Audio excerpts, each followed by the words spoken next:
So I promised to do another video on self-hatred, and it has taken me longer than I originally thought. And the old me would be very upset about that because I had a plan in my head and I didn't follow through.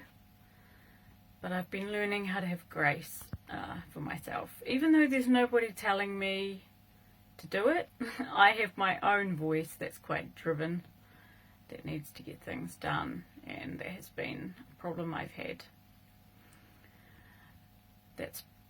And when you are disliking yourself, then you judge and condemn yourself for things when you are holding yourself to such high expectations.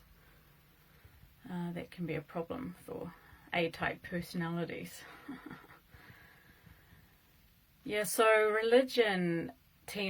I see religion as like a whip at the backs of people, driving them to do things in this stressful kind of way. You must achieve this, you must do this. It's very I-centered, when actually the cross takes the focus away from us completely. It's all about Jesus. It's about what he did. It's nothing about what I've done. So there is a root in religion of this very self-centered way of being, where it's about me, when actually that is so actually blasphemous. That's saying that the blood of Christ is not enough. And I didn't realise these things until some time into my journey.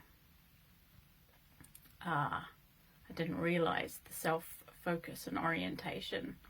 You know, even that portion in Colossians where it says, the things of this world, do not handle, do not touch, do not taste. Actually, let's read it. It's down on the floor there, but in Colossians you can find that verse that he says they have little value for actually dealing with the indulgences in the soul. So external measures of don't do this, don't do that are of little value for anything, and I think we base our striving on that often.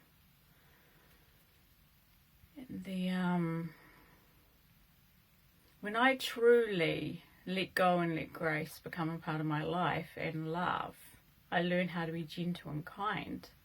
Love is patient, love is kind, love is not rude, it's not self-seeking, keeps no record of wrongs, does not delight in evil, always trusts, always hopes, always protects. I didn't say it all, but those things become a part of my nature. True love is not self-seeking. If I love myself, I'm not seeking myself. I've already, that was a good one. You see, we don't need to seek ourselves. We've already been found. Isn't that cool? I'm found already by God and by Christ. I already have within me his nature, his being, all the gifts and talents he's given me. There's no reason for me to find myself. I can let him tell me who I am. One of the first understandings I had about this was once when a beautiful prophet friend of mine, when I was very young, prayed for me, and he prayed this prayer I'll never forget. Let her become sun conscious, not sin conscious. And later I've added even self-conscious to that too. When I become more aware of Christ than I am of myself or my sin, then I'm starting to actually move into true consciousness. And I deliberately use these loaded words, which some people might say in New Age. I'm taking them back.